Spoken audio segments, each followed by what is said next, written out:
Terminología, presentado por María Isabel Bernal Medina, estudiante de tercer semestre de Derecho y Ciencias Políticas de la Universidad de Boyacá, para la asignatura de Economía Básica. La inflación es un aumento generalizado en los precios de los bienes y servicios de una economía durante un periodo de tiempo. Es decir, que la inflación refleja la disminución del poder adquisitivo de la moneda, o sea, una pérdida del valor real del medio interno de intercambio y unidad de medida de una economía. Lo que quiere decir que si hay inflación significa que con el mismo dinero podremos comprar menos cosas que antes. Por ejemplo, si el precio de las naranjas es de 2.000 el kilo, una persona con 10.000 pesos puede comprar 5 kilos, pero si el precio sube a 2.500 ya solo podrá comprar 4 kilos.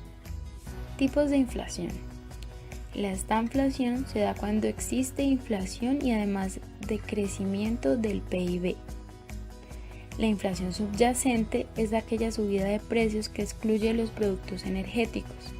Y la deflación se trata de la inflación negativa, es decir, cuando los precios en lugar de subir, bajan.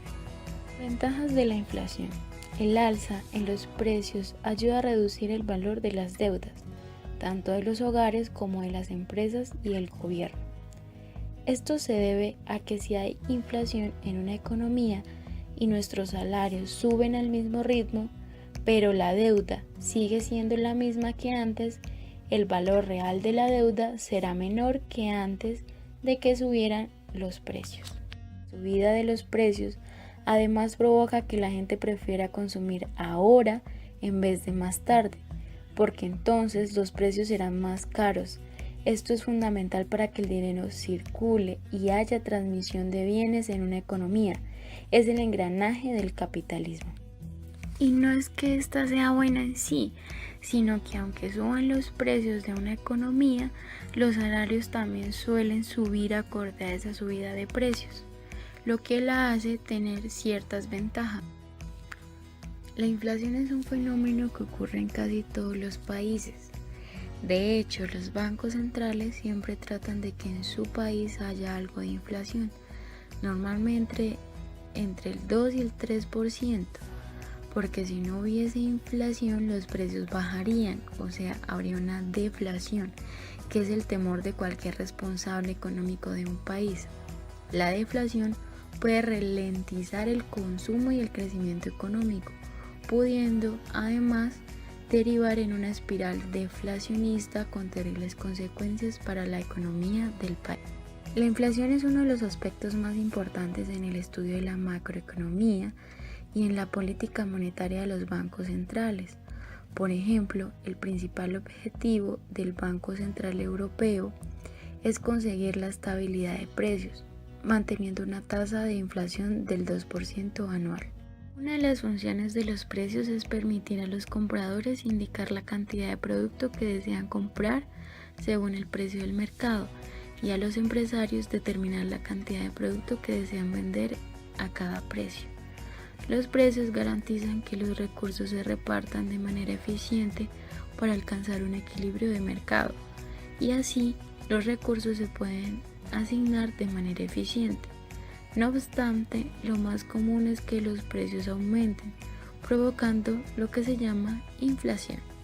Causas de la inflación. La inflación por consumo o demanda es aquella que obedece a la ley de la oferta y la demanda. Si la demanda de bienes excede la capacidad de producción o importación de bienes, los precios tienden a aumentar. La inflación por costes es aquella que ocurre cuando el precio de las materias primas, por ejemplo el cobre, petróleo, la energía, etc., aumenta, lo que hace que el productor, buscando mantener su margen de ganancia, incremente sus precios. La inflación autoconstruida es aquella que ocurre cuando se prevé un fuerte incremento futuro de precios y entonces se comienzan a ajustar estos desde antes para que el aumento sea gradual. Generada por expectativas de inflación o círculo vicioso es el típico en países con alta inflación donde los trabajadores piden aumento de salarios para contrarrestar los efectos inflacionarios. lo cual da pie al aumento en los precios por parte de los empresarios, originando un círculo vicioso de inflación. Clasificación de la inflación por su magnitud. La inflación moderada se refiere al incremento de forma lenta de los precios. La inflación galopante sucede cuando los precios incrementan las tasas de 2 o 3 dígitos de 30, 120 o 240 en un plazo promedio de un año. La hiperinflación es una inflación anormal en la cual el índice de precios aumenta en un 50% mensual, esto es una inflación anualizada de casi 13.000%.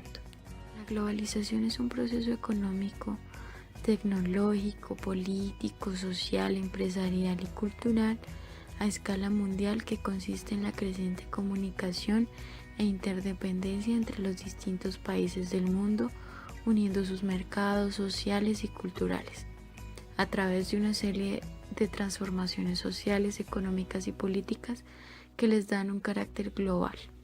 La guerra de divisas, o también llamada devaluación competitiva, es una condición en las relaciones internacionales donde los países compiten entre ellos para alcanzar un tipo de cambio relativamente bajo para su propia moneda. Cuando el precio para comprar determinada divisa cae, también decrece el precio real de las exportaciones del país en cuestión y a su vez las importaciones se vuelven más caras, por lo que la industria doméstica y por tanto el empleo recibe un impulso en demanda tanto doméstica como externa. No obstante, el aumento en el precio de las importaciones puede dañar el poder adquisitivo de los ciudadanos. La política también puede desencadenar una represalia por parte de otros países, que a su vez puede conducir a un declive general en el comercio internacional, de crecimiento que afectaría a todos los países.